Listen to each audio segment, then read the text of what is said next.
Hello everyone, this is Sunny with Bottom Split here, and I just thought I would give a quick update because it's been a longer break in between videos than I had anticipated. I wanted to tell you why and about some of the stuff that's coming up in my life that I thought I would share with you all. Originally, I had actually planned on releasing a video about the Fanatec DD Pro. I know it's been a big thing recently. It was announced at the end of last year, and it was basically a new product because of Gran Turismo 7's release. I had a feeling that they were going to release something around Gran Turismo 7's release because Black Friday they put the old CSL PlayStation 4 wheelbase on sale, and they never had that thing on sale. Like I think the prior year before that they only had like steering wheels and a couple of other things on sale. But when they put like the F1 set on sale, and not only was it on sale, but it was like I think like 20% cheaper. I was like, oh yeah, this thing's going away. There's no way there's no way that this wheelbase is going to be here for much longer. So I had a feeling that the DD that was compatible with PlayStation was going to come soon, and sure enough, it was released. I ended up paying the extra $150 for the air shipping because I wanted to do a review to talk about some of the things that I didn't see being talked about in the other normal reviews for the DD Pro. In particular, I was going to mount it to my Next Level Racing GT Lite. Carl Gosling did a video where he attached the CSL DD to his Playseat Challenge, but since I've used both cockpits, I can tell you that the GT Lite definitely has a different rigidity to it and different kind of feel when you're using it. The Playseat Challenge, it's different. You know, it adjusts different. The actual wheel mount is different, and there is a little bit more flexibility, or more flexing in the Playseat Challenge than there is in the GT Lite.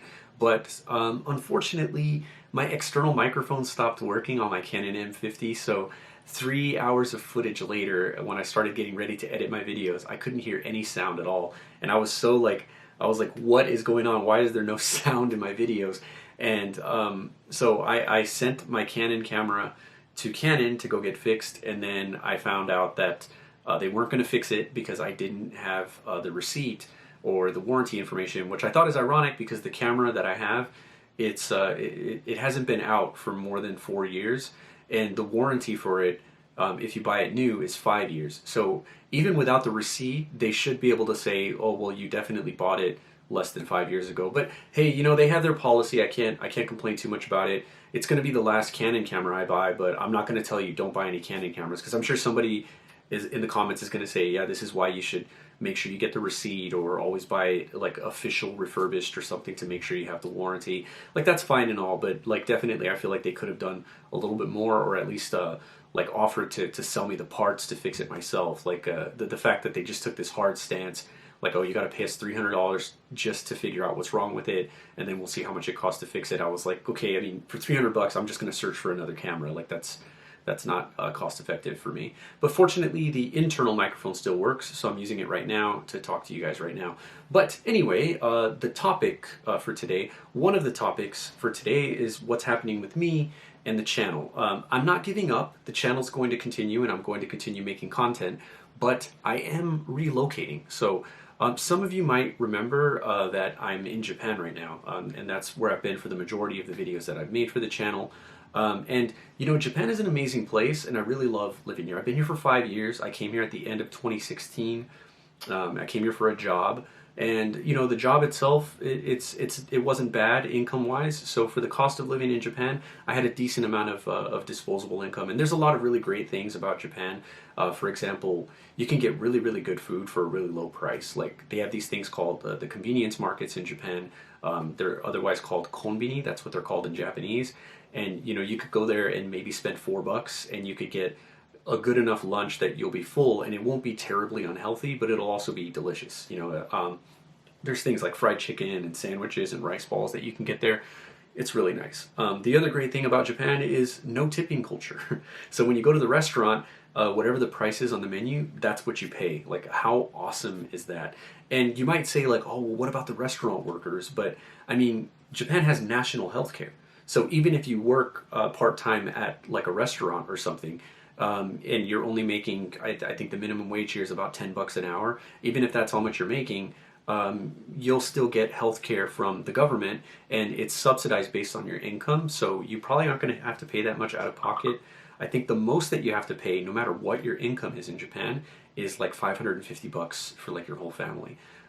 Yeah, so, and the other advantage of Japan is that the public transportation here is really, really awesome. Like they have bullet trains that can take you all the way across the country in like less than a day's worth of time. And they also have really good trains, really good buses. It's pretty nice, which is good because owning a car in Japan is not convenient at all. So, and there's a common misconception that people that live in Japan say, which is like, oh, you don't need to own a car to live in Japan. That really depends on your family and where you live. Like in Tokyo, definitely you don't need a car to survive. And if you live in the downtown parts of some major cities, you don't need a car. But here in Kyushu, where I live, I think depending on where you live in Fukuoka, the city that we live in, there's definitely a lot of convenience that's added to your life if you have a car. And owning a car in Japan, even in places where it's necessary, is really, really inconvenient. The roads are still really small. The yearly tax and fees that you have to pay for a car is really expensive. Gas is really expensive in Japan, so yeah, that's just one of the things to keep in mind. Plus, like really nice big family-sized cars are actually pretty rare here. I think the biggest that you can get is a really ugly van. So you can imagine that sim racing is very popular in Japan because nobody can drive cool cars because they can't afford them. But I guess that's the same everywhere, right? Yeah. Well, anyway, we're going to be leaving Japan next month. The truth is, last year my father passed away, and it's been really tough on me being so far from my family. And me and my wife agreed, like, hey, we've been in Japan for a few years. We built a life here.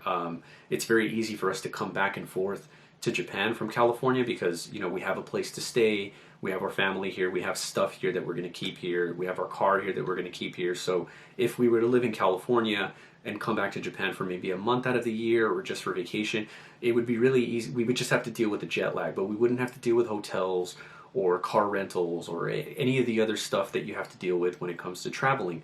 So we agreed, hey, let's try to live in the United States. Like my wife hasn't lived in the U.S. yet. She wants to go to school there, and there's a lot of advantages to being in the U.S. So that's what we're going to do. We're going to California next month. So starting next month, all my videos and stuff that I make is going to be out of California. And that's kind of, there's another issue I want to seg into is what does that mean for sim racing, or at least for sim racing for me? Well, Japan isn't exactly a place where everyone is not in the know when it comes to sim racing. What I mean is that sim racing isn't an obscure, super rare hobby here. Like if you think about it, the brand Frex is based out of Japan. The H pattern shifter from Frex and those direct drive steering wheels and those really like those hydraulic pedals from Frex, those are made in Japan. They come from Japan. So sim racing isn't super obscure in Japan. There's some really cool brands out of Japan. And Gran Turismo is from Polyphony. It started out of Japan. Like the original creator of Gran Turismo, it was a Japanese game developer. So sim racing is pretty popular in Japan in some ways, but unfortunately, sim racing hardware is very difficult to get in Japan. And one of the reasons why is because Japan takes a lot of measures to protect domestic manufacturers from competition from overseas manufacturers. So for example, if you wanted to buy a gaming monitor or a TV in Japan, you'll go to the store and you'll find that the specs are pretty disappointing for the price that you pay. Like you'll see a 4K TV that's like $1,000, and you'll think like, man, it looks like something from like Walmart or like a really low quality brand at Walmart. Why is it so expensive? And the reason why is because Samsung, if they wanted to sell their TV in Japan, they'd have to pay a crazy amount of tariffs and tax and import fees in order to bring their TV in. So even though their manufacturing suggested price back in the US is like $800 for that TV, they have to charge $1,300 or $1,400 just to break even in Japan, which gives Japanese TV makers a huge price competitive advantage. And I understand why they do that. It's to make sure that there's always jobs for people that work in those companies. But for you as a consumer, it's not great because it means that the stuff that you get is more expensive if you want the stuff that comes from overseas. And unfortunately for sim racing, aside from Frex, most of the brands are from overseas. Fanatec, Simucube, Hoisingfeld, all those brands are from overseas. So unless you're talking about really low-end equipment like Logitech or Thrustmaster, anything else is going to be 15 to 30, sometimes as much as 40% more expensive than if you were to buy it overseas. So a lot of times it's actually cheaper for you to order it from overseas and have it shipped to Japan. And yeah, when I bought my SimiCube 2, I had to pay almost $2,100 after imports and shipping to get it. So you can imagine that this makes it very difficult to run a sim racing channel based out of Japan, especially if you want to review hardware or use hardware from overseas. I had a lot of people comment on my video after I got rid of my SimiCube, and they were just like, "Oh, it's so great. Why did you do it?" And it's really hard to explain. Like, I mean, my price is $600 more than you have to pay. And if you can get a Fanatec wheel base closer to MSRP, Fanatec has a website in Japan that they sell hardware, and so it's a little more expensive than the US, but it's still much cheaper than SimiCube. And if the price difference is more like 50 to $100, yeah, sure, the SimiCube is a good alternative. But if you have to pay $500 or $600 more than what a Fanatec DD1 or a DD2 costs, it becomes harder to justify that hardware. And that's sort of the challenge that I had with cockpits, with shifters, with steering wheels, with wheelbases, anything you could think of, even gaming monitors, monitor mounts, like all the stuff you could think of. Even gaming mice are more expensive if you want the stuff that's popular from overseas. You're just going to have to pay 15 to 20% more than you would if you're in California. So that's something I think is going to get better when I move back to the US. And speaking of the US, I actually already got some stuff ahead of time, and I wanted to talk about that a little bit. Basically, I'm looking forward to coming back to the US because sim racing is going to be a lot more accessible to me, not just financial wise, but also hardware accessibility wise. You know, like I'm going to have access to more brands for cockpits, more brands for steering wheels, and my work hours are just going to be a lot more flexible. Like I'm going to finish work earlier in the day. And we have a daycare center that we're going to put my daughter in, and that means I'm going to have even more time during the day if I have breaks in my work, where I'm going to be able to not only do videos about sim racing, but just sim race myself. So I'm really looking forward to it. And just to give you a preview of some of the stuff that's coming up, I'm really excited for it. I hope that you guys will be still following through with the channel when it happens. But I picked this guy up. This is crazy, right? It's a Cube Controls CSX2. And this is an interesting thing because this steering wheel, the MSRP, was crazy expensive. I think like $1,700 US dollars. But I found it. I found it used. Someone was selling it in like new conditions. Look, I even got all the stickers for it. I got the decals. I got the manual. I got the cable. I got everything. I even got the little carry bag with the drawstrings. And I got it for, if you convert the Japanese yen to US dollars, I got it for $685 US dollars. Isn't that crazy? That's super cheap. You know, the funny thing about that is this wheel is cheaper. The price that I paid for it was $686. That's cheaper than how much I would have to pay to get the Thrustmaster SF1000 here.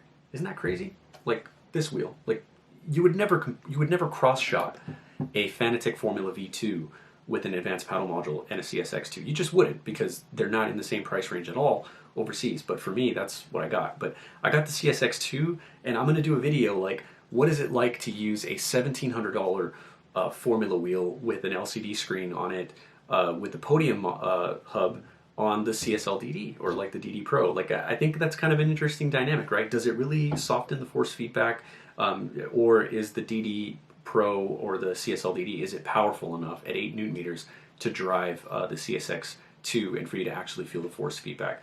I also picked up a GT Omega Prime cockpit. It was on sale on Black Friday.